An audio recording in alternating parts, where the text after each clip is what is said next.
I have the honor of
Wow. Ooh, gorgeous. Oh my God. So gorgeous. Holy moly. So these are the people playing. Yeah, this was a trio.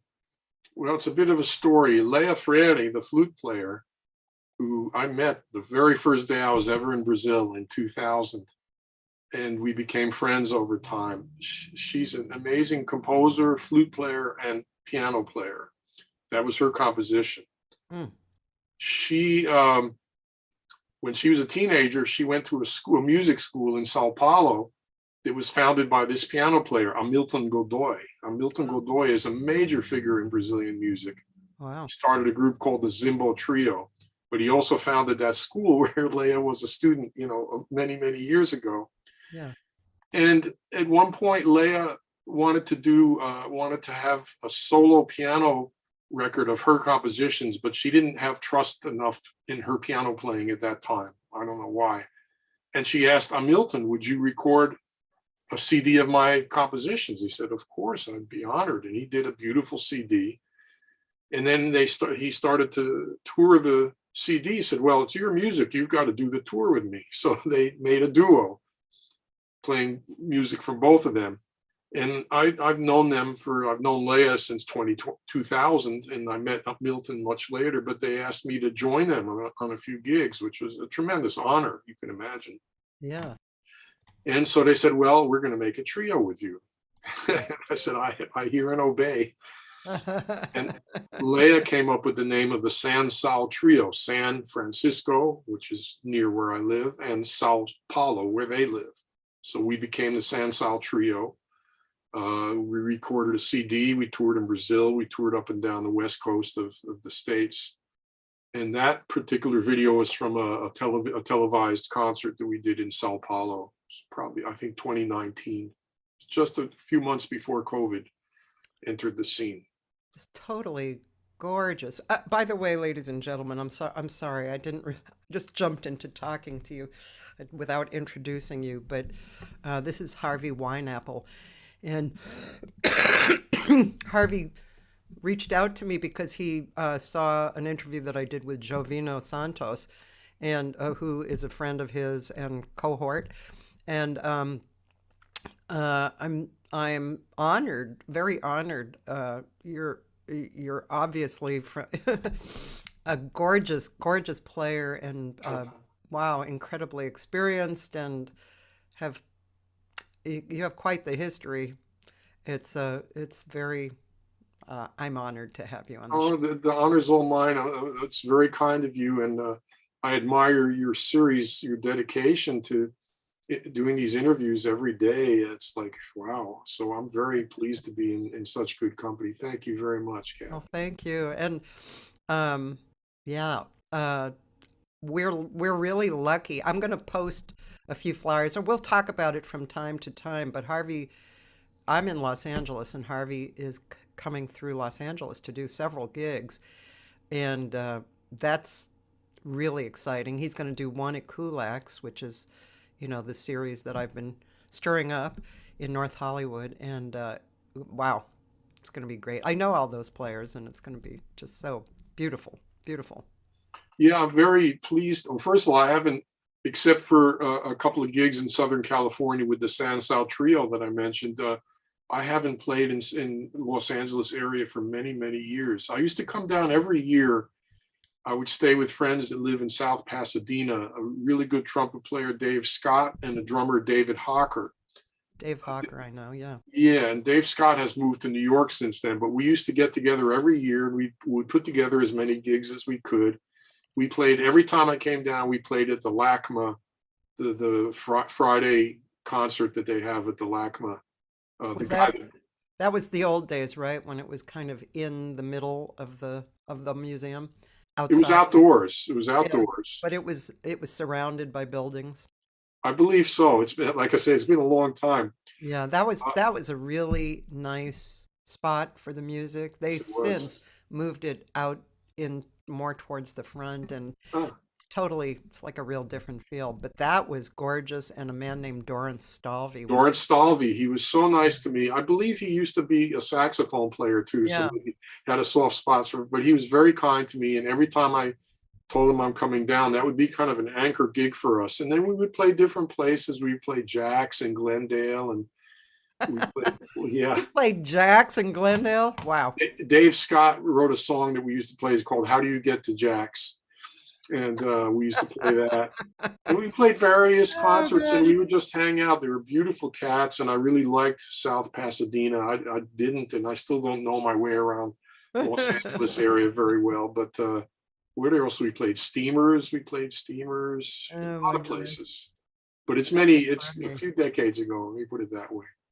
Well, I apparently I cannot put your flyer into my comments, so I'm going to show the flyer for a second. Oh, what do they call it? So Shameless Commerce Department. Thank you. no, not at all, of course. So, oh, and oh, I see. So you're playing with Theo, Derek, Dave Hawker, who I haven't seen for a while. I haven't seen Dave. So this is, oh, you're going to the Grape on Wednesday, June 14th, Sam First, Thursday, June 15th, Jazz at the Merc down in Temecula, June 22nd. Then, kind of going backwards, Friday, oh, and the theater, Friday, June 16th at the Temecula Theater. So you're driving down there twice. Yep. Ah, boy, that'll put hair on your chest. I love driving. And then Saturday, June 17th at Kulak's Woodshed in North Yes. Hollywood, and Sunday at Casa Arjona in Lakewood. So this is a cool. And to find the information, this information, can they go on your site, or can they email you, or what should they do? I probably Facebook, look up my name and write down how to spell my damn name because it's unspellable, Yeah. even though it's easy to pronounce. And because my website is shamefully out of date, I'm going to try to update it before I just kind of let the ball drop when COVID dropped on me. I haven't played. These are almost my first gigs in 3 years as a leader and indoors. I just started up this April playing again. Oh. So I played outdoor gigs, the few and far between, and I of course practiced in my house, but it's not the same as playing with a group. So I'm thrilled that this worked out, and with two great groups of musicians, the Brazilian group I'm so excited about. I actually drove down a few weeks ago to start rehearsal with them. I live up in Berkeley. And I drove down to LA and we rehearsed a couple of days in a row, and we'll do it again before we hit. And these are such super talented musicians, and the same with the jazz group. I mean, I've played with Theo and with David Hawker many, many times. Yeah. First time with Derek, but I know he's a great player. And these Yeah. guys, we used to always talk to me about him, but we ended up playing with different people, with Trey Henry Mm-hmm. and Jeff D'Angelo. Yeah. He's great. So I'm really gassed. I'm really thrilled to be coming down there. That's cool. Okay. Well, I just put a little blurb there. I couldn't post the flyer, but I did put a little something there. Well, thank you for that. Sure. Okay, so now, gosh, you have such a rich background, and you've played with so many wonderful people, and you went to Berkeley. We discovered we went to Berkeley We at the both same went to time. Berkeley around the same time. We overlapped, I guess. Yeah, that's really funny. Um, I'm actually originally from Boston, and Ah, my dad was a sax player. you're And from where? Boston, Boston? Boston. Boston, thank you very much. Thank you. And I don't have a heavy accent though, because my mom went to Staley College of the Spoken Word, Huh? Wow. which is something you could do at that time. You could go to for elocution. Yeah. Elocution. It's better than Yeah. electrocution, that's for sure. But anyway, yeah. So let's see. And are you from the? I forget if I read this. I did read it, but I forget. Mhm. Where are you from? Where did you grow up? I was born on a stormy day in March, and I grew up in the Borscht Belt, the Catskill Mountains region of New York State. Okay. And I don't have a heavy New York accent because my parents were Polish, so I learned English from people with heavy Polish accents. So I guess I'm kind of a mutt or something like that. I grew up in a little town of 4,000 people called Ellenville, New York. And luckily, I have an older brother, who's 5 years older than me. He was thinking about becoming a classical piano player. He ended up not doing so because his fingers were a little short and he was losing his vision. He went into medicine and became a doctor instead. But at one point, he fell in love with Dave Brubeck and with jazz. And me being the young punk kid, I started listening to his records. You know, he didn't want to hang out with me or anything because of the age difference. And then our house was 3 stories tall. So in the attic, we put an antenna and we could get the radio stations from New York City. So I would come home from school with my little clarinet and try to play along with the jazz radio stations. So And you were already playing clarinet at that time. I started clarinet at age 8. Oh, I'm still trying to learn how to play the damn thing, but I do love it. it's such a great instrument. There's a really wonderful player here. Well, there's several really good players, but I think one of my favorite who you would really like is John Tegmeyer. Oh, don't know the name. Wonderful, wonderful, beautiful player. There's a piano player. I think he used to work with Oh, Barbara Streisand. it's Tom Rainier, I think. Tom Rainier, he plays good clarinet too, Yeah, right? yeah, he's a brilliant, Oh, brilliant. he's a masterful musician. Yeah, but I'll look Yeah. up this other name. But I played clarinet until I graduated high school, and I only picked up saxophone later on. Uh, but clarinet is very challenging compared to sax. Sax is much easier. Yeah. You can give a saxophone to a baboon and they'll learn how to play it. But a clarinet I don't know is about that, but but compared to clarinet, I yeah. remember my dad also played clarinet, and he would teach it, and I remember it was difficult. It because probably partly because of the embouchure, or but the size of the horn, or No, why? it's partly an embouchure, but it's more it's not covered holes like on a saxophone. So your fingers have got to cover the holes exactly Uh, right. So you got to yeah. be in good position. And it also doesn't technically the system doesn't work like a piano or a saxophone where every octave is the same. The Oh, clarinet has different registers. So if you finger one note and then add the register key, it doesn't go up an octave, it goes up uh, a different interval. So it's right. tricky. It's tricky, Uh, but it sounds so nice. oh, and your tone is exquisite. Oh, thank you. Wow, it's so beautiful and personal. It's really beautiful. I noticed in that first video that we played, there was one moment where it was you playing, and the piano. I just noticed that the piano player went, "Oh." It was gorgeous, really beautiful. That group was really a mutual admiration society. Milton, the piano player, he was around 78 years old at that point, Yeah. and he's still going strong. I think he just had his 81st or something. But we all really enjoyed playing and hanging out together and traveling together. It was a very special experience for me making a CD together. It was really nice. It was really nice. Gorgeous, just gorgeous. Thank you, Um, Cathy. I have a friend here who's a big jazz fan, and she's an artist as well in Seattle. She said that you actually met briefly in Seattle about 7 years ago. Her name's Joyce Glasgow. Oh, I see Joyce all the time on Facebook because he's always posting great jazz videos. Yeah. I don't, I'm ashamed to say I don't particularly remember meeting her, but asked me what I had for lunch yesterday and I might be able to remember it. I'm I sure used she, to go up to Seattle to play with Jovino a lot. yeah, He had a great sax player named Hans Teuber. I don't know if you know Hans, I don't. up in Seattle. And Hans got the gig to tour with Annie DiFranco. Oh, And Jovino very generously called me up, says, I want you to be in my group. I said, yeah, I live in Berkeley. You live in Seattle. He says, let me worry about that. And he would fly me up when he had the budget, or sometimes I'd say, just send me the ticket money. I'll drive up because I do like driving up. Route 5 is very nice going north from San yeah, Francisco. Not so nice going south, but yeah, yeah. so we played many years together. And I love Seattle too. I can't wait to get back there. Um, she said Hermeto Pascual is playing there tonight. Jovino's group is opening for him.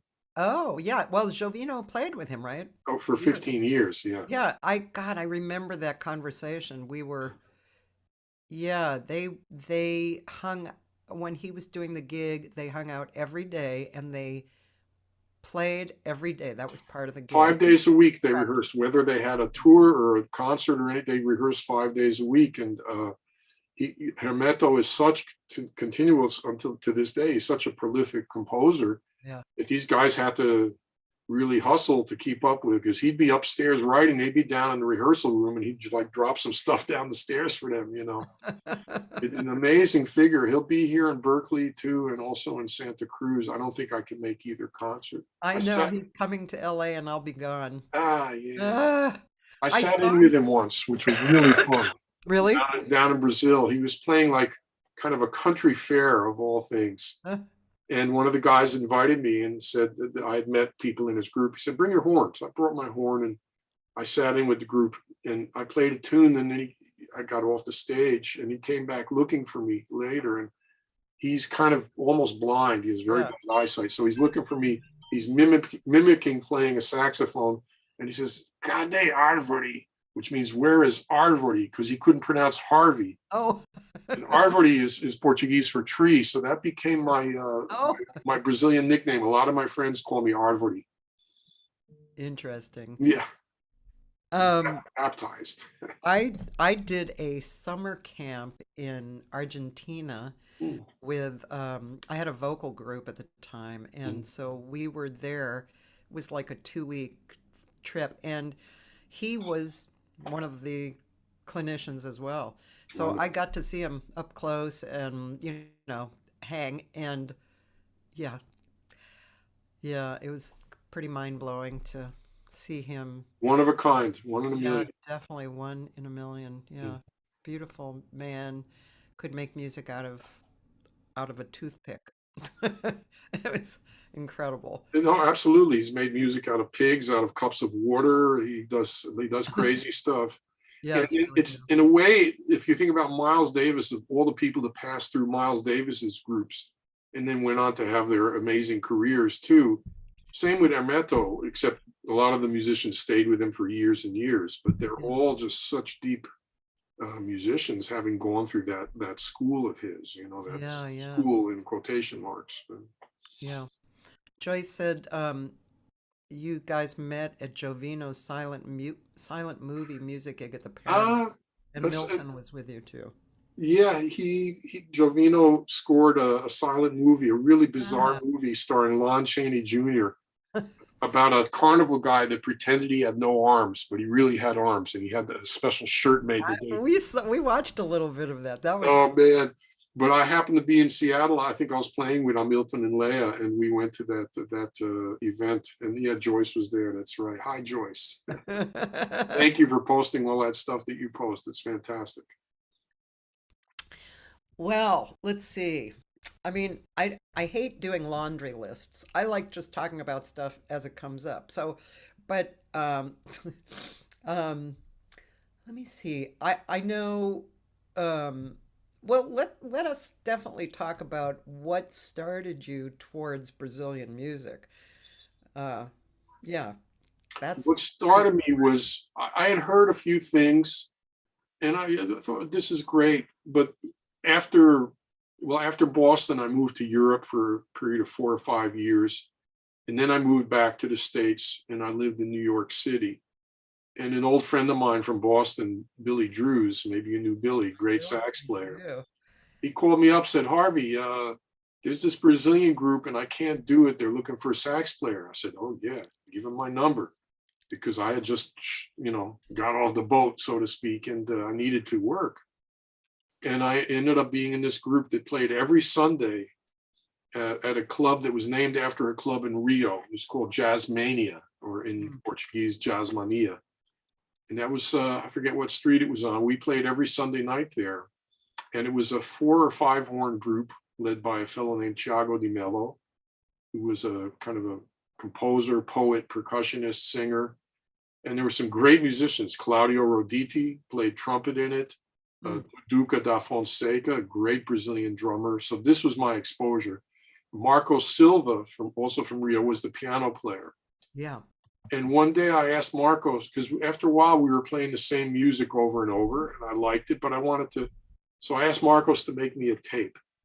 Back that was in the age of cassette tapes, And he came in the next week with one side of the cassette was Elis Regina, Yeah. Really. an album called Essa Mulher, and the Uh-huh. other side was Ivan Lins, an album called A Noite. These were their two most up-to-date albums. This was around 78 or 79. And I went home that night and listened to them, and that's what blew my mind totally. So that was around 78 or 79. I didn't have the courage to go to Brazil until 2000. I really dilly-dallied for whatever reason, I don't know. But I started playing Brazilian music as much as I could, and I met people like Joe Lovano. Somebody else introduced me to choro music, which is a certain genre of Brazilian music. Yeah. I joined Yeah. playing that. And Yeah. then 2000, I went and I stayed for 2 months, and I went 20 years in a row after that. I didn't miss a year until COVID. Every year I'd go and stay at least a month and visit various cities. I recorded several CDs with musicians down there under my name. Yeah. What I did, I started meeting people and saying, I want to record one of your tunes. And so each album would have a different group and a different composer on each track. And I did 2 CDs like that. They were called Amigos Brasileiros. So Did you it have a really, different group? yes, So each track yes, on the CD would have a different group. yep. Oh, that's pretty Yeah. amazing. It Yeah. was fun. I mean, it would take me, sometimes 2 years to record one of the CDs because I couldn't do it all at once. Yeah. But it was a wonderful project. I really enjoyed, and I learned so much. And I'm still friends with most of those people. Some of them are well known, like people like Ginga, Yeah. and other people are really not even so well known outside of their area in Brazil, but they should be great Yeah. musicians, which is I'm more concerned about how great they are, not how greatly known they are. Yeah. And so it really fed into my jazz playing too, because I'm a jazzer since I'm a young teenager. Yeah. The Brazilian music opens a kind of a pathway to some emotional things in a different sense that I think will enrich anybody's playing. I know it certainly helped me to be more expressive and so forth. Yeah, definitely. I wanted to go last year, but I got COVID last year, but this year I'm going to Brazil camp. Oh, And really? I used yeah. to teach there. Oh, Yeah. cool. I try to, maybe I'll see you. I try to go up every year because I'm good friends with the organizers, and they let me stay, and I pay for my food and stuff like that, but they don't charge me. But Oh, I've taught there a few times, and it's an amazing program. It's really fantastic. So I'm yeah, going to try to go this August. I have a friend, this pianist named, well, he plays a number of instruments, Stefan Oberhoff. He's been telling me for years that I have to go, and I just didn't, whatever, didn't come together. And last year I was all set. I had my sleeping bag, and I got COVID. So Mm, I couldn't go, but this year I'm going. And good. I'm excited because I mean I've gotten more and more into Brazilian music, but not deep enough. And I've recorded a few songs, and my language skills there are very, very limited, but I like it. It's like musical to my ear. So and I know Ginga is usually there, Yep. almost always there. He's a perennial. Yeah. Yeah, I think it's impossible for any jazz musician that has more than one ear to not get completely seduced by Brazilian music. I mean, yeah, it's so rich, and it's relatable because of we're all into harmony so much, but the rhythms are so different. The forms are different. It's not always 8-bar phrases, because a lot of them follow the lyrics. A lot of the songs follow. It's just one of the most delicious things in the world, as far as I'm concerned. I agree with you. And there's so many kinds of Brazilian music, which is fantastic too. Yeah, I do have a friend here who lived in Brazil for 7 years, and he's kind of a geniusy guy. He plays violin and mandolin, and he Ted totally, Falcon. that's him. Yeah, I know Ted. I actually stayed with him in Brasilia when he was Oh, living there, and he hooked up a few gigs that we did together. He's a fantastic musician. do you know that he taught choro while he was there? I didn't know that, but I'm not surprised to hear it. Kind of crazy, right? I mean, Well, yeah, there's an expression. I'm not saying this about Ted, but I would say it about myself because, for example, when I was teaching at Brazil camp, I gave a few classes, and there's a Brazilian saying, "You call somebody a cara de pau," which means they got of brass. They got brass. How dare you, gringo, be teaching? But I've learned stuff over the years, and Ted is certainly qualified to do that. And I know he's doing beautiful projects. I hope to see him when I'm down in the area. yeah, he's a great guy. Really like him a lot.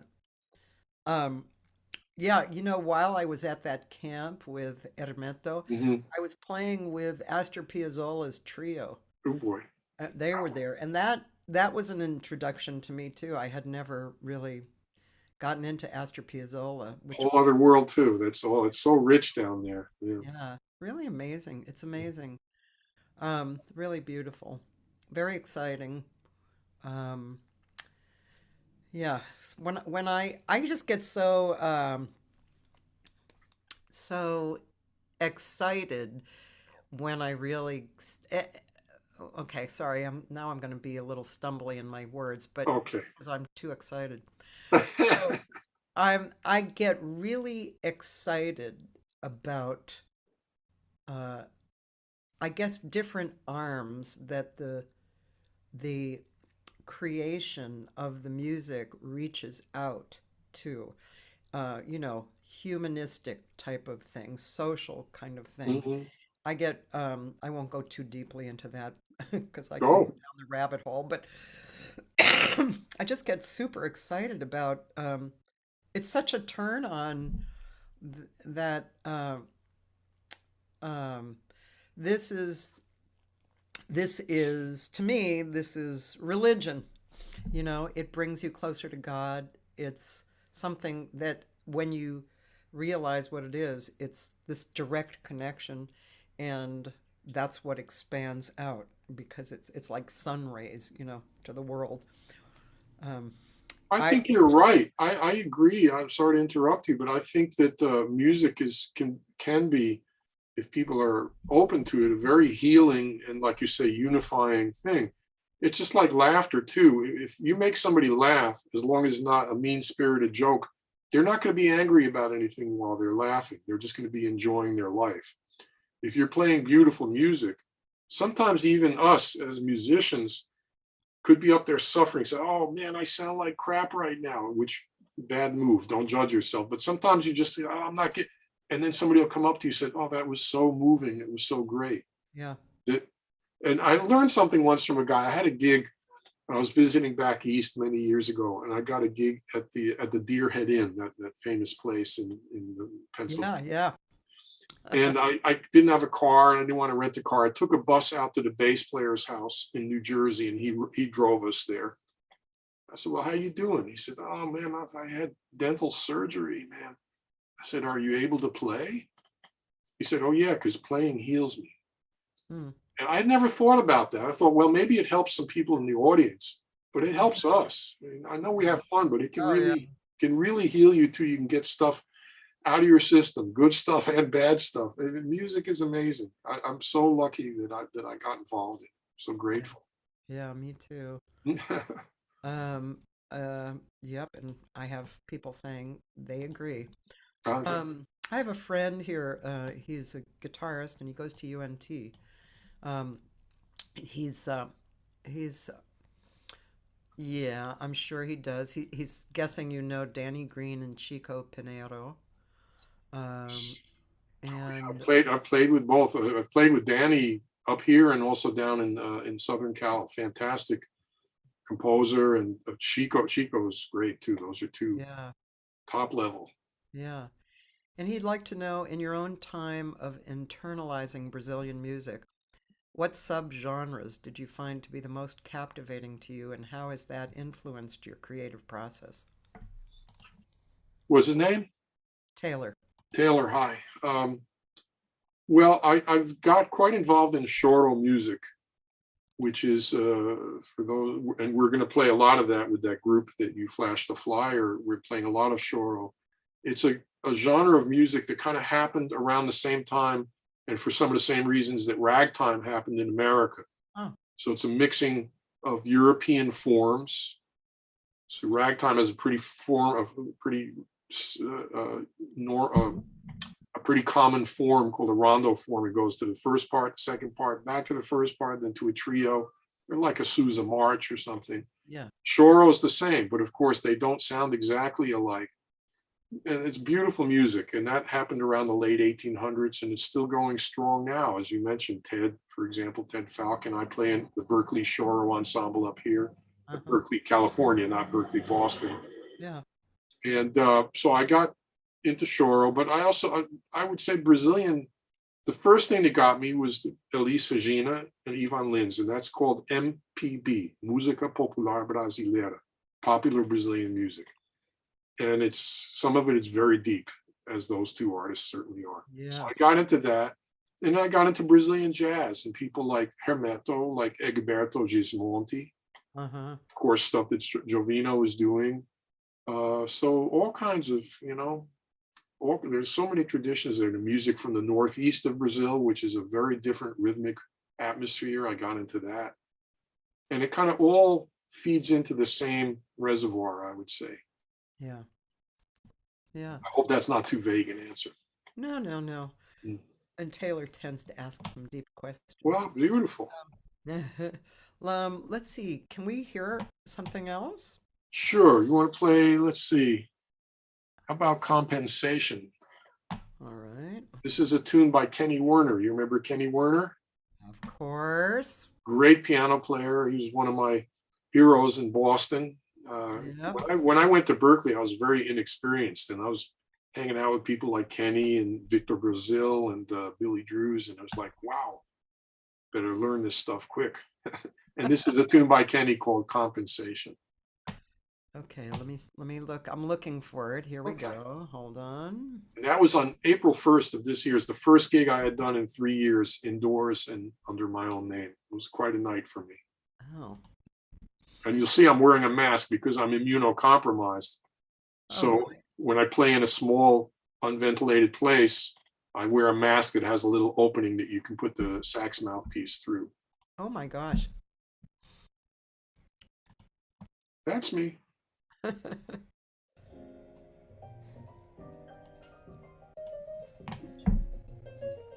Needs a little volume, I guess. Oh, that's it. Okay.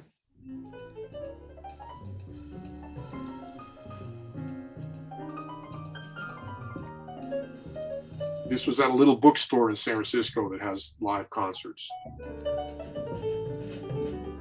Is this the place to start? That's okay? Yep.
And was that an original composition?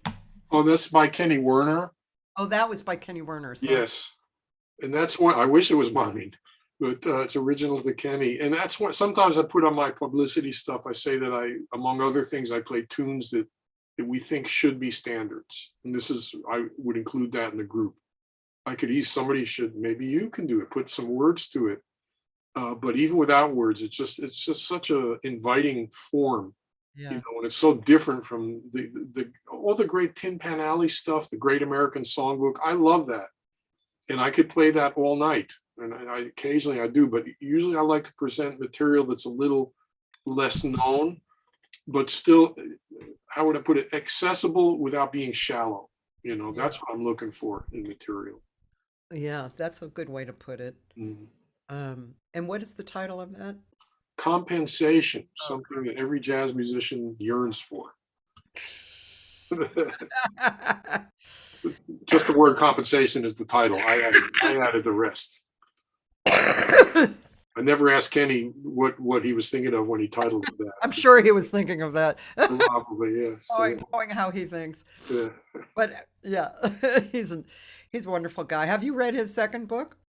I haven't read his first book. I've been pretty out of touch with Kenny. I'm trying to think the last time I even saw him was, I think he came through San Francisco. He was playing with Joyce Moreno, the great Brazilian singer. Yeah. And they played a duo concert. That's quite some years ago. We don't really stay in touch, but I'm a big fan of his. And I understand that his books are very useful. I haven't gotten around to it. Well, years ago when I was in Berkeley, there was or maybe it was after Berkeley. Anyway, it was the same year. I found this really interesting. Do you know of Stephen Nachmanovich? No. Stephen Nachmanovich, around our age, he's an improvisational violinist, but he's also a teacher of improvisation. Mm. And he, at the same year that Kenny wrote Effortless Mastery, Nachmanovich wrote Free Play, Improvisation in Life and the Arts. Oh, well. That book was like my Bible for years. It was the kind of book that you open up and the sentence you read is directly talking about what you're going through. And and you would really like Stephen Nachmanovich. Yeah, he's a really cool guy. I think you guys would get along really well. But anyway, move ahead 25, 30 years to like a year or two ago, and both Kenny Werner and Nachmanovich came out with the second book.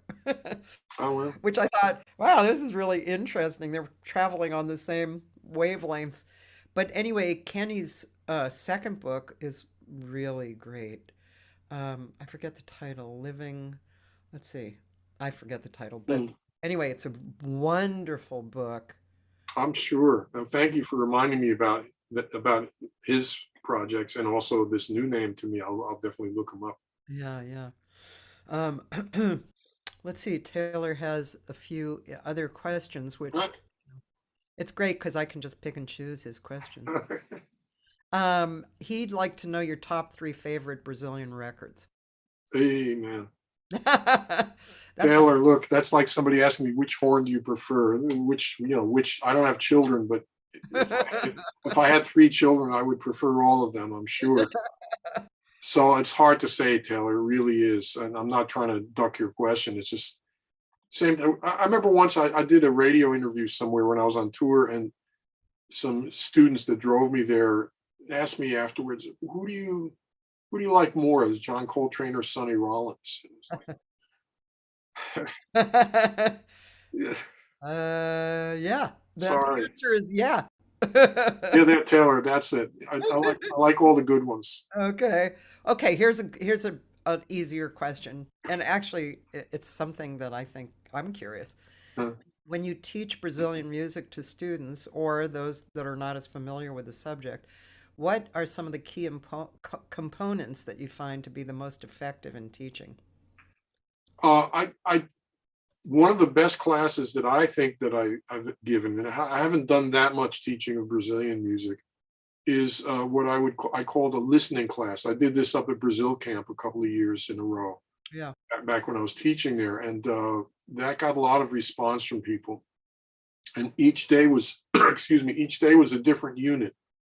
And listening class is what it was. I would make a playlist and pass it out to everybody so they would know what the record was. Uh-huh. And then I would play, anywhere from 10, 15, usually lasted about an hour or hour 15. I can't remember how long classes were up there. Yeah. And I would talk a little bit about each one, but it was mainly absorb, absorb, absorb. And that's the best teacher for jazz or Brazilian music. Excuse me.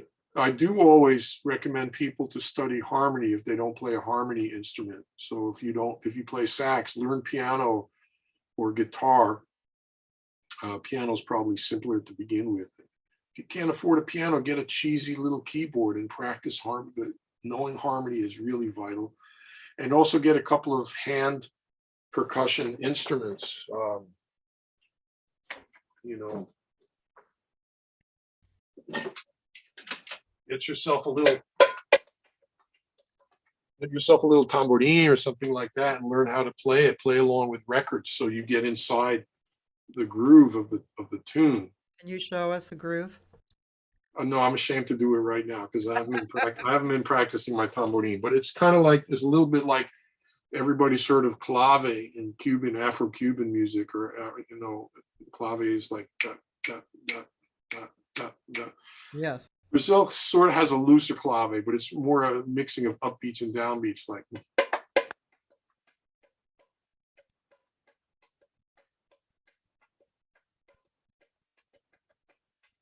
sorry, that's very bad. Excuse No, me. that's okay. I think we didn't hear it so well because maybe your original sound isn't on, but that's Take it out in the editing. anyway, but we get it. The idea is the groove is not a natural groove to us because we didn't grow up listening to it.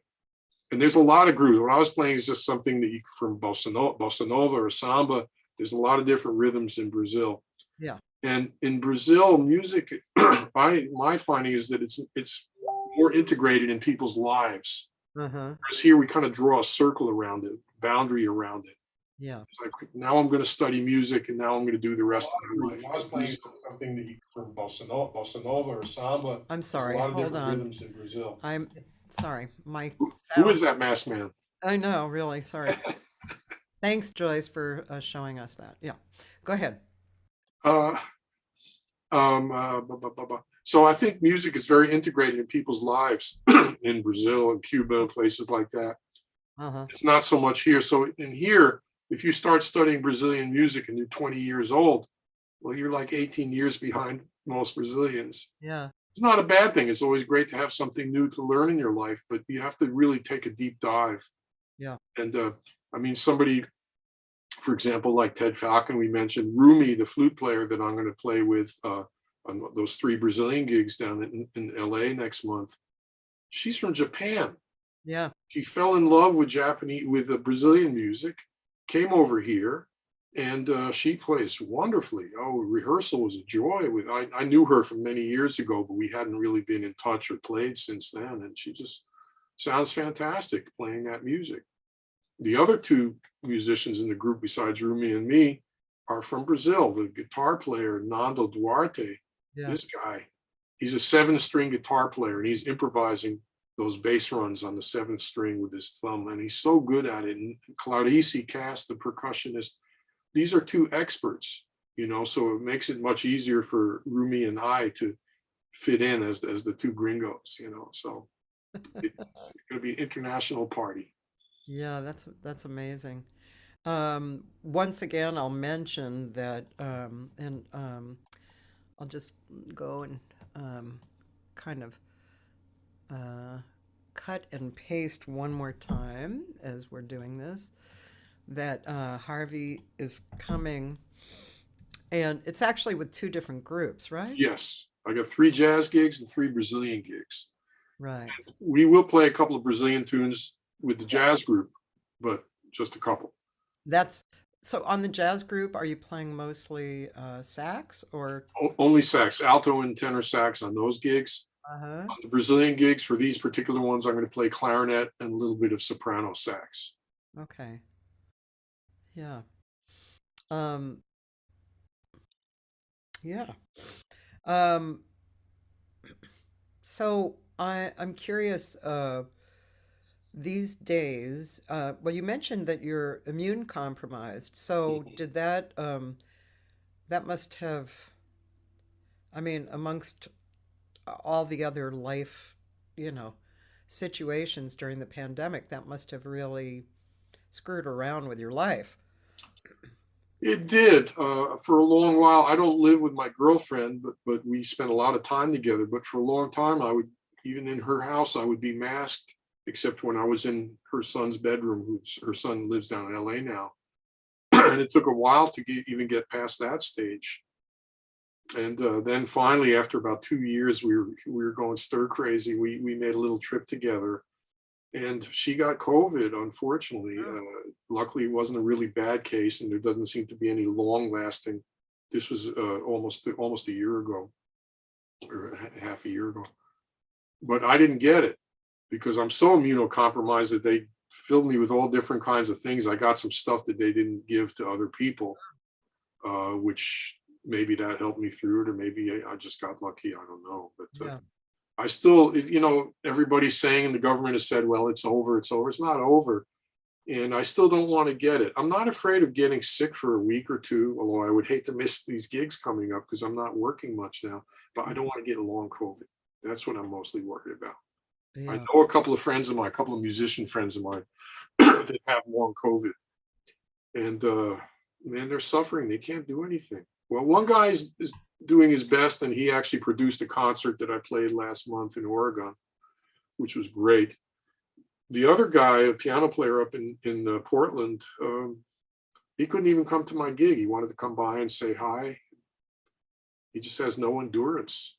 So I really want to try to avoid that more than anything else. If I get a flu for a week or two, a COVID type flu or flu Yeah. type COVID, whatever you call it, okay, I'll survive. But I don't want to get the long thing. Yeah. Oh, okay. So you kind of have you sound like you have a mix of, caution and need for freedom. Oh, geez. I mean, can you imagine 3 years without luckily, I mean, I've got some acorns buried in my backyard. So I survived 3 years with basically not gigging, Yeah. and I'm paying my rent. The landlord hasn't kicked me out. I'm doing okay. Yeah. But I need to play. Yeah. I've been doing it for, so many decades. I don't want to stop. Yeah. I don't Did you want to get stop. into home recording at all? I did a couple of things. We did the Berkeley Shoro group that I'm in. We did a kind of a Berkeley Shoro festival. It's on YouTube, where I did some home recording for that, Yeah. where everybody did their thing at home, and then somebody in Brazil edited it together for us, and a few little individual projects, but not too much of that. No, no. Yeah. I wanted to ask you if you knew of Tobkin. Tob Tobkin. Benjamin. Yeah, Oh, sure, Benjamin. I interviewed him. I forget how I got You it. did. Ah, Yeah, I forget how I got hooked into him, but I was quite moved by his artistry. he's a very, very special uh, artist and musician. And I also met him just like Lea Freire, the flute player. I met Benjamin my first night in Brazil ever. Also, I went to a club called the Supremo in Sao Paulo, which had a really good restaurant upstairs, and then a small club about the size of the Village Vanguard in the basement. Oh, And the friend who I was staying with took me there, and Leia was in the audience, so I met her. But Benjamin's group was playing Orchestra Popular da Câmara, so popular chamber orchestra, something like that. It's kind of like a 9 or 10 or 11 piece group, and it was astounding. It was so loose, but so not random, hard to describe. They have 1 or 2 records out. And after I got to know him, he allowed me to sit in with the band once or twice, and it was like just wading into a warm ocean. It was just fantastic. oh my God. Yeah, Benjamin is something else. He's something. I haven't seen him in quite a few years, but he's a great guy. Yeah, that's fantastic. He used to run a venue too. Oh, I played there once. Yeah, I don't think he does that anymore. yeah. I know he was running an orchestra. Maybe that was the orchestra, but that seems to come back for me from his bio, which God only knows how I remember that because it was a long time ago. I'm sure I interviewed him probably in the first year that I was doing this. How many interviews have you done over the years? Like that? You are number 548 over, the last since 2020, March 2020. Eh, bless you. That's fantastic. Thank you. Yeah, I started right away.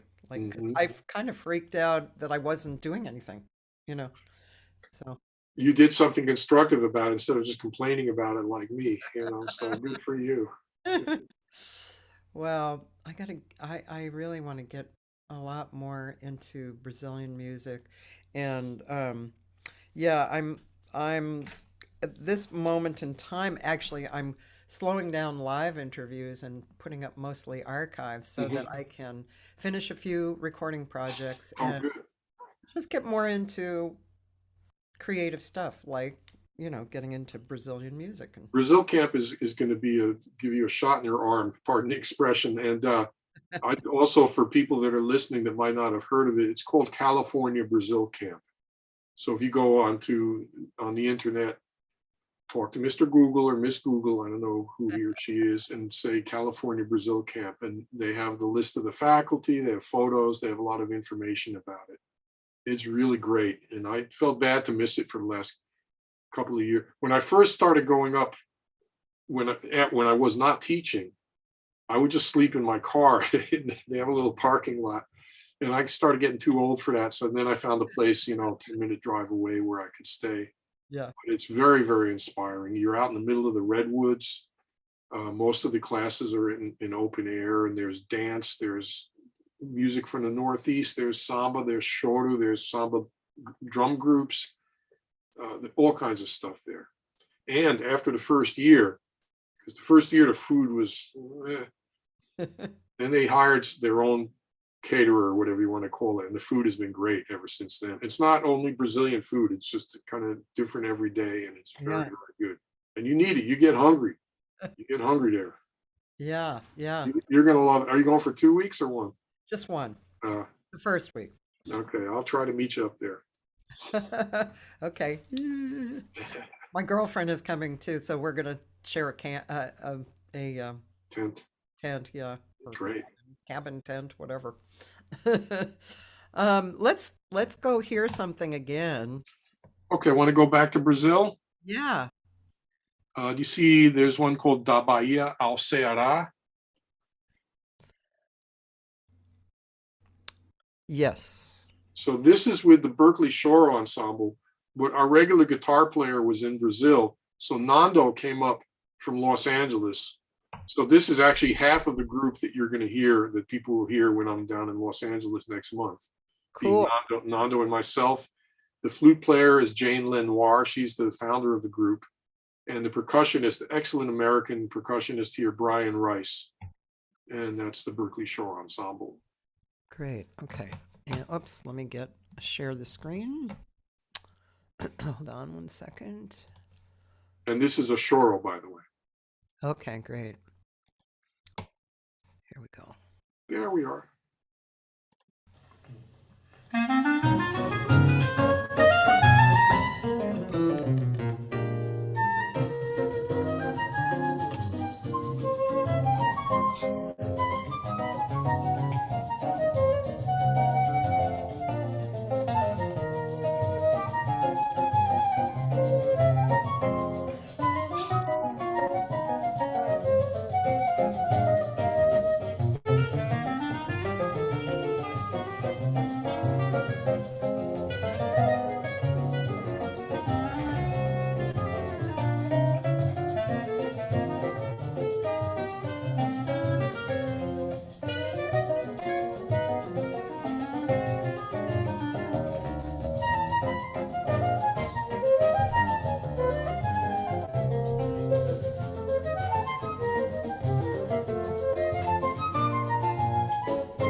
Churro makes you smile, doesn't Absolutely. And of course, the word choro means a cry. So it's like, it?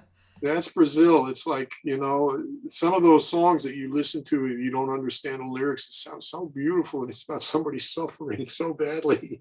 I always make the joke. I always make the joke that the song, before I sing a song in Portuguese, that the song within one song, Brazilian songs are always about the depths of love and the heights of love. Yeah, I think so. Everything, which I think is such a good life lesson anyway, but it's just, I think that's part of what makes Brazil, Brazil or Brazilian people like that, When I lived in Europe, the last year I was there, I was playing in the radio big band in Frankfurt, and the guy sitting next to me, the sax player sitting next to me, was French, and he asked me one day, he says, "Do you know why the national bird of France is the chicken?" I said, "No, I didn't know that." "Why is that?" He says, "It's the only bird that sings while it's walking through its own poop." So, wow, it's interesting metaphor there. That's really interesting. Yeah. I just think, I mean, the words are beautiful. I have to really work on my Portuguese, but I've been singing, well, I mean, I don't think I'll ever love a song more than Louisa. Mm. I mean, Louisa is like, I mean, that's just a gorgeous melody, and the words are beautiful, and yeah. There's an endless ocean of music from that country. It's really amazing to this Yeah. day, Yeah. even though they have adopted some of our maybe less attractive musical habits, but there's still a real deep reservoir being produced and being fed into all the time there. Yeah. Um, And I'll say that for jazz too. A lot of people think, they say jazz, nah, it's old hat, it's reached the dead end. No, jazz kind of has exploded. I agree with you. It's good. There's so many forms of it now that, 10, 15 years ago, people would say, "Well, that's jazz," but it's all beautiful, creative stuff, or the good stuff is beautiful, creative stuff. I tend to stick along maybe a more traditional route, and I don't have any second thoughts about that. I like what I like, and I try to be creative within that. But there's so many different forms being presented now that it's wonderful. It's keeping the music is churning over and staying alive, just like it did. Otherwise we'd all be playing Dixieland now, which is beautiful music. Swing music is beautiful music, but it's got to keep growing, and it still is, just like Brazilian. I so agree with you. When people say, "Oh, jazz is dead," I'm like, Although that's the name, the organization that's touring Hermeto right now, it's called Jazz is Dead. I don't exactly. quite understand why, but I think it's just a gimmick, I guess, the yeah. name, and I think it's fun. I think it's kind of funny, but yeah, yeah, it just like jazz. The very nature of jazz is responding to what's in the moment. So it's not dead. Of course, it's not dead. Frank Zappa, the wise ass, he said, "Jazz isn't dead, it just smells funny," which is okay. Yeah, right. I Very remember. funny. Good line, Frank, but thank you. But he was an extremely creative guy too. He had his own thing. Recently, someone sent me very early TV thing of him going on the Steve Allen show. Did you see that? And he's Plays a bicycle or something, yeah, right? Yeah, and yeah. he gets the orchestra. He gets the band or orchestra. He gets the band, the TV band involved, which to me that's part of the funny part. Yeah, it was funnier to them. Exactly. Yeah. Well, I think I've been getting more also into free music too. I mean, I don't know what to call it, because people call it new music, free music, avant-garde, improvised, Yeah, whatever it is. It's you know, it's just that direction. I feel really comfortable in that. It's fun. It's really and are you again, doing that in person with people? In other words, yeah. Yeah, performance as well? Great, yes, I great. am. I And haven't done much. I have to say, I kind of shied away from it, hmm, and I haven't listened to much of it. But then, oh, maybe 10, 15 years ago, I got invited to join a clarinet quartet here in the Bay Area called Clarinet Thing. And it was originally a quintet, and then it became a quartet. And we haven't played in a while, but they're four very different. We are four very different musicians, but the three of them have much more of a background in free or whatever you want to call it. So we do some things that are totally improvised, and I thought, oh, this is yeah. But I haven't applied that to any of my other little buckets that I'm in, little musical buckets.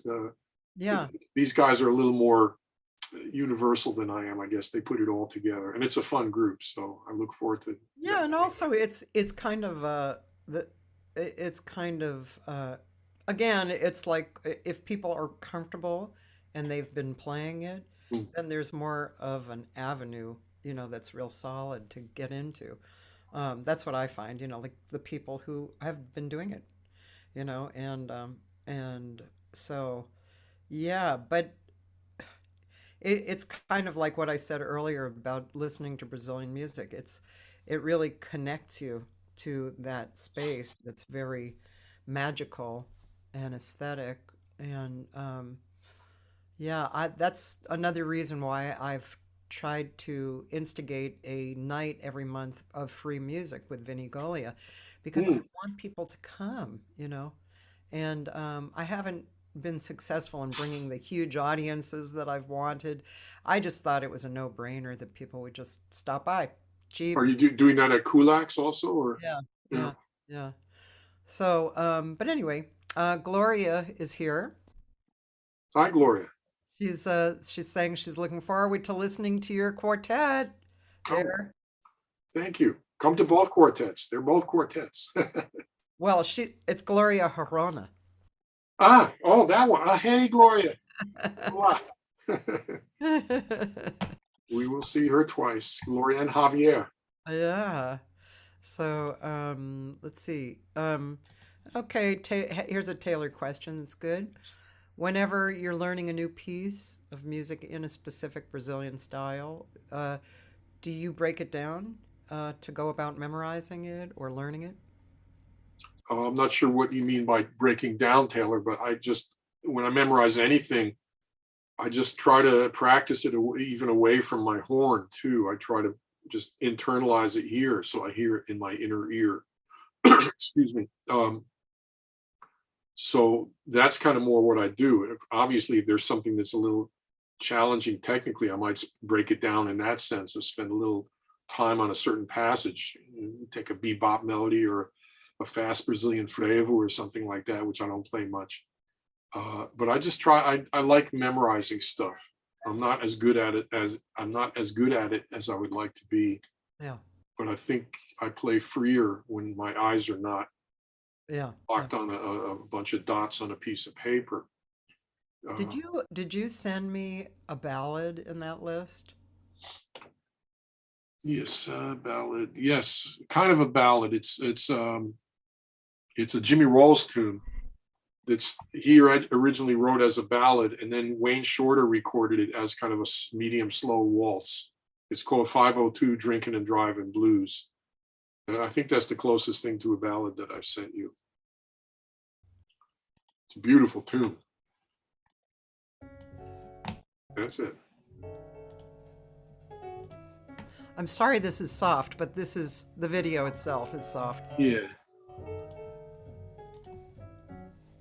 So this is the original form of the tune as an introduction.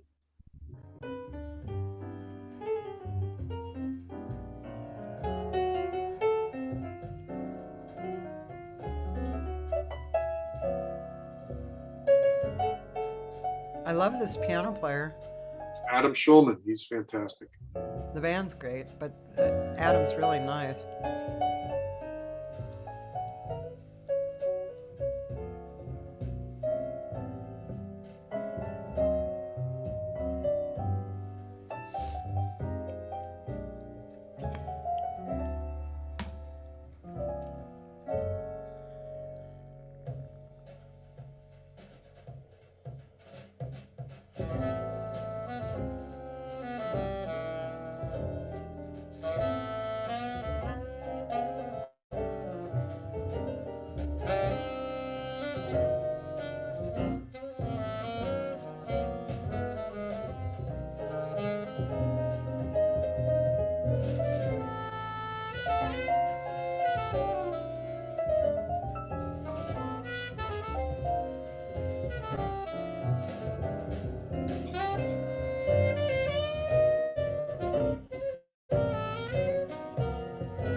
Wow. I'm gonna cut down here. Okay. Wow.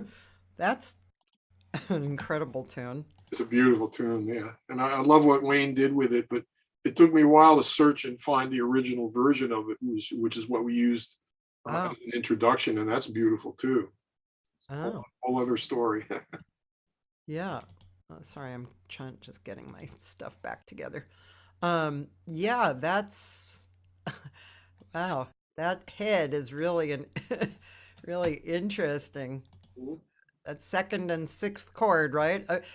Really interesting. The second chord is comes out of nowhere and it works so well. Yeah. Well, yeah, and I mean, you gotta really be adept at that. That's interesting. And the bridge reminds me of something. Is it like a um anyway, I'm sure he was taking from all his hearing, We all steal from each other. We try to steal from the good ones, It's the yeah. best we can do. I don't know anybody that doesn't steal.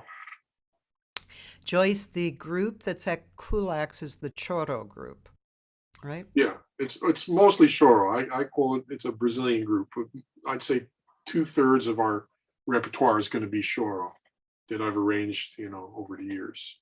Yeah. And then some other stuff. We'd do some music by Dori Caymmi, some music by Zequete, who's a great samba composer, not too well known up here. Yeah. Dori Caymmi used to live in LA for many years. I He think he's did. back in Brazil Long now. time. Yeah. And yeah, I forgot to mention about Brazilian is that I toured with Airto and Flora for quite a few years off and on, which was also a great educational thing for me. I learned a lot from them. Uh, Yeah. and I they had their regular sax player that couldn't always make it, and they would call me, which was fantastic for me. Traveled in Europe and Australia and in the States. I miss it. I miss playing. I guess Flora just released an album at age 80. I know. I interviewed her. Did you? Oh, I'll have to check Yeah. it out. She was great, very warm, and yeah, it was an honor. I actually didn't, to tell you the truth, I guess I must have just been out of it or something, but I didn't realize that in college, um, she was, that time period, she was the first singer to actually step outside of the norm, you know? So she was like the leader. I mean, in a broader way. I mean, Sheila Jordan and Jay Clayton had already been doing their stuff for free music in New Yeah. York, but as far as contemporary jazz, you know, Yeah, I saw them in Boston at either the workshop or Paul's Mall. I forget which club with Chick Corea. uh, Return to Forever, I think, right? With yeah, yeah, Airto and Flora. It was like, yeah, I've never heard anything like it. yeah. And I should have gone to Brazil right after that. It's like 1972. I should have said, get me down there. But I just, for whatever reason, I really hesitated. And better late than never, right, Cathy? Definitely. Let's see. I am. Will the jazz group have a live stream also from a different venue? I think Sam First offers live stream tickets for each set. They do. Yeah, so that's a nice little club. We played there with the Sansal Trio with Hamilton and Leah. That's a nice place. Oh, great. Yeah, The it's other places I haven't been, but so that'll be a live stream. And I believe they charge per set, but it's like $10 per set, something like that. I forget. yeah, that's true. That's exactly. Um, let's see. Okay, I answered that. Um, so let's see. I did want to ask if there was a question. Let's see. Sorry, this is kind of between Taylor's questions and my questions, but Uh-huh. um, were there some that you can remember and talk about? Were there some poignant moments in your development as an artist uh, that made a big impression on you that changed suddenly changed your direction or deepened you?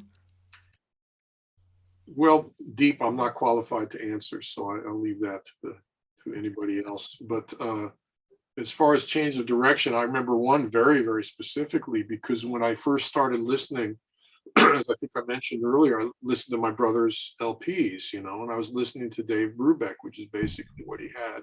Yeah. And I was already playing clarinet, for quite a few years, for 3, 4 years before that. And I like Paul Desmond. To this day, I love Paul Desmond. He's great, was a great, great improviser, and beautiful sound and all that stuff. And that's what I knew. And then my brother got a Coltrane record called Lush Life, which is one of my all-time favorites, but it was too advanced for me. The first side of it, there was no piano. It was just sax, bass, and drums. And he was using more tension notes, like sharp nines and whatever. I wasn't hearing it. It was too harsh for me. Of course, it's one of the most beautiful albums he made. But I went to our little public library in my hometown, and I found Cannibal Adderley live at the Jazz Workshop in San Francisco. And I took it out. And that was a very, very big moment. That really exploded things. Whether it made me deeper or not, I don't know, but it changed my direction for sure. I don't play anything like Paul Desmond, or I don't play anything like Cannibal Adderley, but they both mean a lot to me as far as the integrity of what they do. Yeah. Melodic stuff of Paul Desmond, the hard drive of Cannibal, the sound of both of them, just the fact that they can have two such different sounds on the same instrument, Yeah. And both of them are great. Which one's better? It's like asking what's the best record from Brazil, Yeah. Can't do it. So that changed my life. And it's interesting, many, many years later, Cathy, I went back to visit my parents, and I went to the library just to look around. I think my dad had donated a painting, because he painted as a hobby. And I wanted to see his painting hung in the library there. And I found that Cannibal record. And back then they had little cards, whether it was a book or a record, and you would sign it out. You'd sign your name, and they would stamp a date for it, and you had to bring it back and all that. I looked, and I had taken the thing out like 20 times. Nobody else had taken it out but me. So I would say that was a poignant moment that lasted for 20 listenings. That's a great record. I don't know if you know that particular one. It's the group with Bobby Timmons, and it's fantastic. I don't know that one. And I remember reading that I think it was Dmitri Shostakovich who was in the audience for one of the nights, paying very close attention. So that was a very meaningful moment. At the moment of when my friend Marcos made that cassette for me of Brazilian music with Elis Regina. Yeah. For people that are newer to Brazilian music, Elis Regina is Regina. It looks like Elis Regina, a fantastic singer. And the other side of that tape was Ivan Lins, Lins. They're two great, gateway drugs to Brazilian music. So that was a very big moment for me. That really changed me. It really blew my mind too. I think going to Berkeley, because before I went to Berkeley, I was playing with friends in Philadelphia, and one guy tried to teach me how chord changes worked. And those are very important experiences for me. When I got to Berkeley, it was like, whoa, I was hearing all these guys, not too many gals back then, as you know. That's changing, thank God. But I was hearing these musicians that were just like so beyond. And I was jamming with people like John Schofield. He lived right across the street from the school. Go up to his apartment and play with these great rhythm sections. And thank God I don't really have too many tapes or anything from that period, because I'm sure I sounded like doo-doo, I wouldn't like to hear it now. But that's how you learn, is by sounding bad and then saying, no, I'll try to sound better. I don't know if I thought I sounded bad. I don't remember back then. I got very lucky too back then, is because this was kind of transformational too. I got lucky in the sense, I don't think there was a lot of really high level alto players there, because I got into two of the very good big bands there. Phil Wilson's Dues Band, it was called, the Tuesday Night Dues Band, and Herb Pomeroy's recording band. I mean, it doesn't get better than that. And those were great teachers. Herb Pomeroy I learned just from watching him lead the band and listening to him talk to people about blending and stuff like that. So I've been lucky. I've run into people that have kind of helped me try to pull my level up a little bit. I'm still doing that. It's still happening. Yeah. Playing with these guys I'm going to play with, guys and gals I'm going to play with in Los Angeles, is going to be great. Yeah. I'm learning from them. I mean, I already know Theo and Hocker, as I mentioned, and I know Nando I've played with, but to play with Rumi again and Clarisi and with Derek, I'm really looking forward to play with Derek. He's a great player. I can't wait to hit. So those are some moments, and I look forward to more stuff coming up. Yeah. I'm ready for them. You probably are. Let's see. I definitely want to play another Brazilian thing, but we don't have to do it so quite yet. How many recordings have you done of your own? I never recorded an LP, so I recorded a CD at home on the road. I recorded a CD at home on the road was with two different rhythm sections. Part of it was live in Holland. Mike Clark is the drummer on that. Mark Levine plays piano on half of it. Larry Grenadier. I recorded an album with Kenny Barron, Larry Grenadier, and Kenny Wollesen as the rhythm section. And Larry's brother Phil, who's a great trumpet player, he plays on a few tracks. That's a CD called The Hang. That's why I like this Noontime Hang. CD called The Hang. I recorded a CD with the Metropole Orchestra in Holland. Oh. Did a suite of Kenny Barron's compositions arranged by Jeff Beal for the orchestra. Oh, God. The other half of it was a Brazilian, about a 7-piece Brazilian group here in the Bay Area. It was all music composed by Kenny Barron. Now, is that actually findable, that recording? Because I know the Metropole it's hard to find. Well, it's even harder to find because I licensed it. So I put it out myself, or I licensed it to a Dutch label. Oh. No, it's not easy to find, but we'll talk and I'll get something to you. I would love to hear that one. Oh my God. It's called Ambrosia, the music of Kenny Barron. Oh my God. Did that. Then I did 2 CDs called Amigos Brasileiros. Those are the ones that I was telling you about before. You know where you can hear this stuff is on my website. Oh, okay. Even though it's not up to date for gigs, it's called Harv Jazz, HARVJAZZ.com. And that has all tons of audio samples, video samples, maybe not the whole track all the time. I don't remember. I haven't visited it for a while. But I did my Amigos Brasileiros. Those are the ones I told you where every track is a different group and a different composer. Yeah, yeah.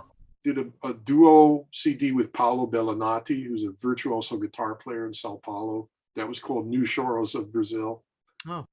And what else have I done? Bing, bing, bing. Well, I recorded some others that are not like the trios, the Sansal Trio with Leah and Hamilton. That was a group release. That's available, I think. Beautiful. So I've done a few. Next one I do, I think I want to do a jazz thing again. I don't know what I'll do, but I'd like to do at least one more CD before they cart me away. I'm sure that'll be a while. But from your mouth to God's ear. Thank you. Oh yeah. So gosh, really beautiful, beautiful stuff. I look forward to listening more. Thank you. What was I going to say? I have to write these things down because my short-term memory is, I hear you. I have to almost have to write down like wash the dishes or something, it's like kind of that bad, but I do look at my book every day. I was at a club the other night and I forgot an old friend's name. And I just said, I forget your name. And then I remembered it, of course, immediately. But I actually had forgotten. I told him this. I forgot my husband's name when I was introducing him one night. And my husband looked at me and he said, Gary. It's like Did you say nice to meet you or something? I knew that. I knew that was your name, It's funny for me, it's not an age thing because I remember like 30 years ago, I was in a supermarket and a guy comes up to me and says, hey, Harvey, how you doing? "Yeah, hi, I'm sorry, but I forget your name." He says, "Man, we played a gig last night." I was like, I was so embarrassed. Now that's a little difficult. Well, I guess I didn't recognize him without his tuxedo. It was a wedding, Oh so, my God. but, it's like, and I'm lucky because people remember a name like Wineapple, you're not going to forget it. No, nobody knows how to spell it. Like I said, it took me 7 years to learn how to spell the damn thing, but you're not going to forget Wineapple. So that helps me, helps people that see me. That's pretty funny. I have to tell you a funny little story. It kind of doesn't have anything to do with what we're just talking about. It just came to me. I was standing in line at Costco and I was in this mood of, I'm going to promote jazz everywhere and every time I can. So there was a guy standing behind me and I just turned around to him and I said, "Do you like jazz?" And he looked at me funny and he said, "Yeah." And I said, "Well, I'm a jazz singer." And, I went into my whole spiel. Turned out to be this great jazz player in LA. And Ah, it was so funny. I was like, oh, who knows why? I don't know. Where did I pick that up? I don't know, whatever. But so, stuff like that. Hey, well, that reminds me of a story. I'm sorry. So we're going oh, to go ahead. make Go one more ahead. story. Art Blakey and the Jazz Messengers were touring, and they were all in a station wagon. This is way back when, and they're touring, and they pulled off. They were tired. You're driving for 10 hours, whatever. They pulled off in some little town somewhere because they saw a bunch of people walking down the street. So they got out and followed them, and they ended up in a cemetery, and it was a funeral service. So they're just sitting there watching, and a couple people spoke, and then the officiator, the priest or whatever, said, "Does anybody else have anything they want to say about the deceased?" And it's kind of quiet, and Art Blakey clears his throat, walks up there. "Well, if nobody has anything else to say, I'd like to talk about jazz for a minute." I love that, to talk about a jazz messenger. Man, so you were a jazz messenger for a moment there. Oh my God. I read that in one of Bill Crow's great books of stories. Oh God. Yeah, there's there's no end to great funny stories. Well, even funny story, I just told a friend the other day, because it's, terrible things happen to everybody too. But for a musician, a horror story after a week or a month or a year becomes a war story. I mean, we just trade war stories too, because you get a laugh with a war story too. Thank God. Do you know Peter Barchet? I know Peter Barchet very well. He just called me yesterday or the day before. "Man, when are we gonna have lunch?" And I he's a just came, great player, a great friend.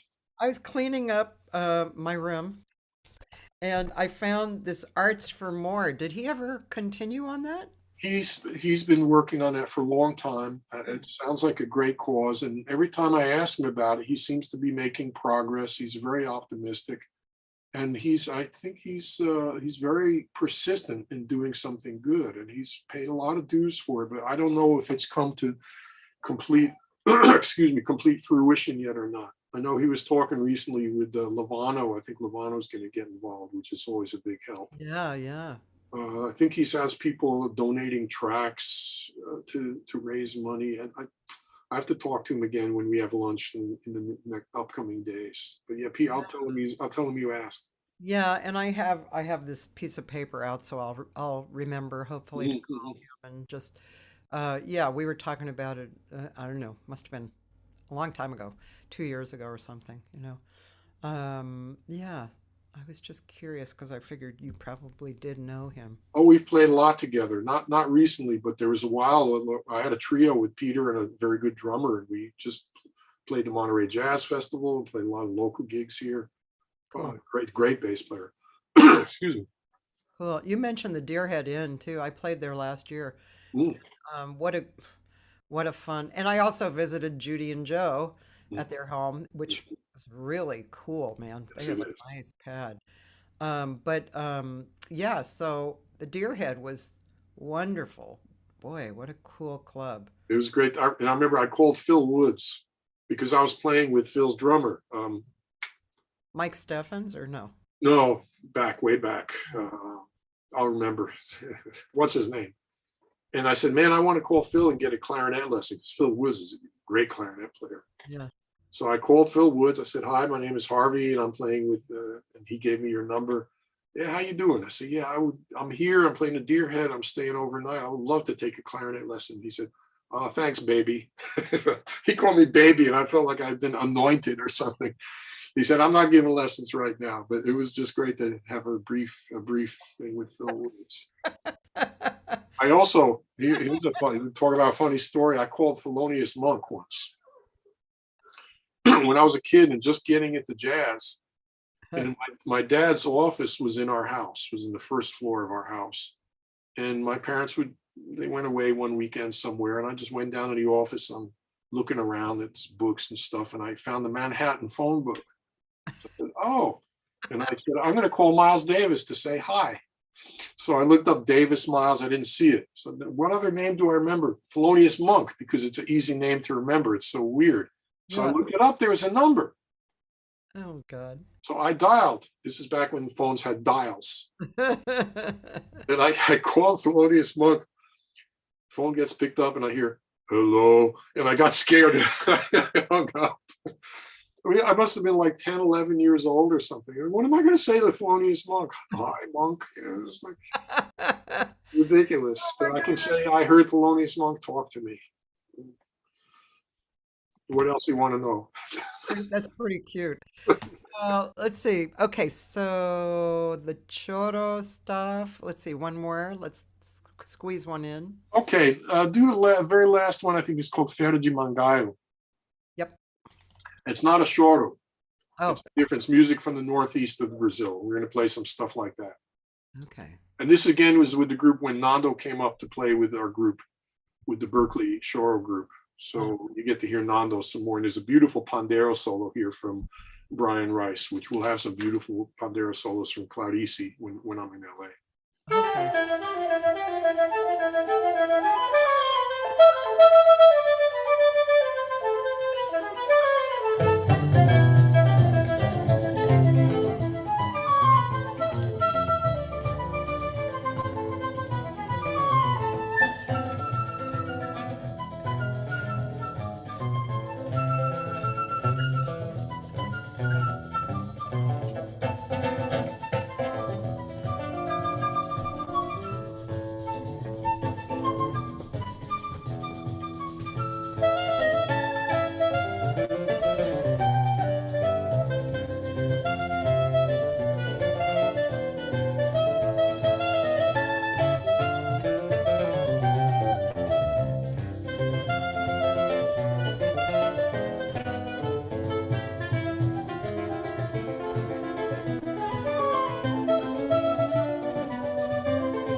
Boy, he's great, huh? Oh yeah. Oh yeah.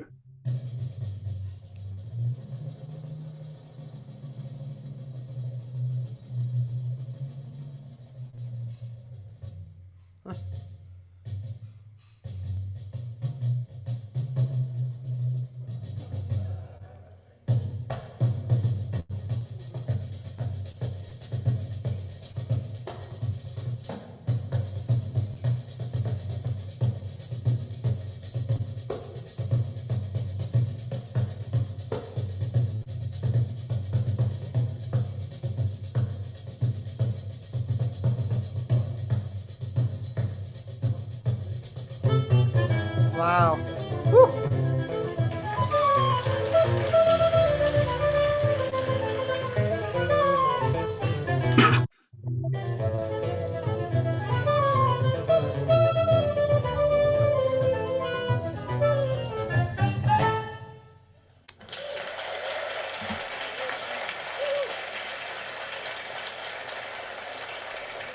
Wow.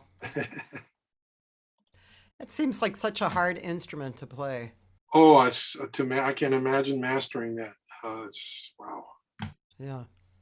I tell you, he's great. And Clarice Cast, also from Sao Paulo, Yeah. residing in Los Angeles. She's great. Yes, she is great. Well, I'm going to wind down here and, thank you so much for Oh, thank you. giving me 2 hours of your time. Quite Oh, nice of you. 2 hours. I just flew by. I know it's amazing, isn't it?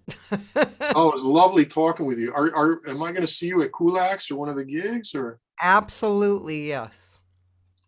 man, that's great. I'm looking forward to that. That looks like a really nice scene. I never would have heard of that, and you turned me on to it. Yeah. Yep. And I'm gonna work real hard and PR it and between all of us, I bet we can fill up the place. Yeah, I'm trying to see if I can get this flyer back up one more time. I don't know how to do it. I can do it. Here, I'll share the screen. Hold on. I tried, but Share the screen I'm a and techno idiot. flyer. No problem. Let's see. Did I have the flyer up here? I thought I did. Yeah, here it is. There you go. 3 Here's- jazz gigs, 3 Brazilian gigs. Thank you so much. Yeah, and let's just talk about this for a second. Oh, let me make this bigger. Oh, did I? Wait, why does Yeah, it? it's all there. Oh, yeah, it's all there.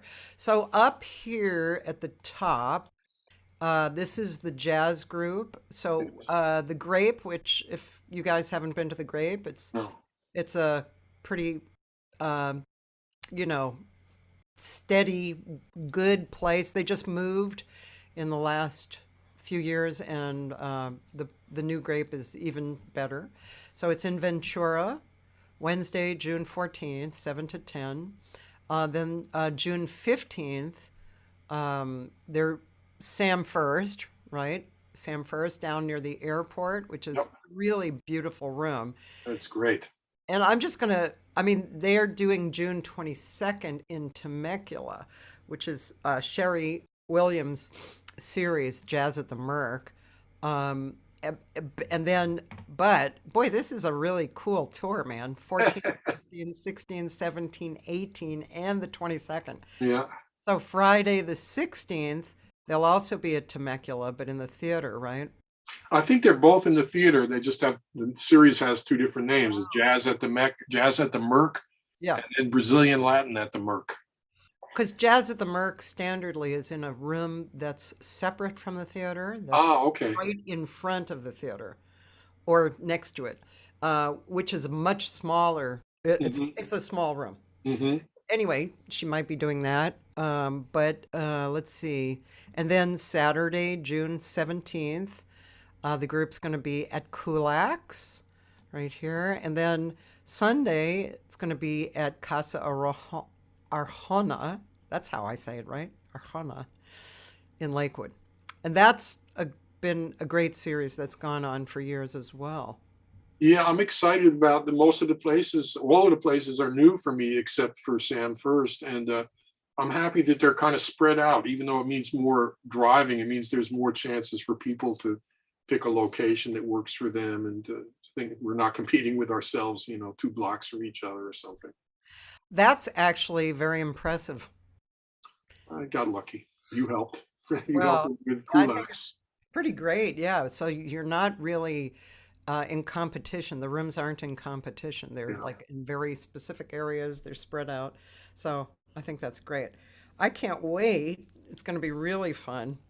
Thank you so much, Cathy, and congratulations again on this series. It's just of interviews. I look forward to just every now and then look at one of the archived ones. There's so many interesting and different viewpoints and just the chats. It's going to be great. So thank you for Thank doing you. this. Thank you so much. I look forward to seeing you. And I'm just going to mention that there's my archives are happening. Zan Stewart, Nicholas Beard, Diana Lynn Wallace, Henry Franklin, Tom Kubik's, Mark Dresser, Ryan McGillicuddy, on and on. You guys can see on my website. And Kulak's is having, perhaps we're having a Brazil night on June 1st. We should. But Dori Amarillo usually does it, and he's subbing out. So we're going to try and quickly fill it in because it's coming up suddenly here. You'll get it. Anyway, and next week on June 8th is Vinny Golia's group. Ah, tremendous. And if you're not doing anything, you can just tune into the stream. Kulaks. Yeah, I Yeah. will. I will. Yeah, Vinny's tremendous and interesting musician. Really Very amazing. creative. Yeah, very, very amazing. So thanks so much. It was really nice to, really meet you and hear your music and speak with you. You're such a kind human. Well, likewise. And as they say in Brazil, beijos, até próxima. Kisses until the next. And thank you. It was great to meet you. And in person will be even better. We'll look Great. forward to it. Thanks, Harv. Bye-bye. Bye.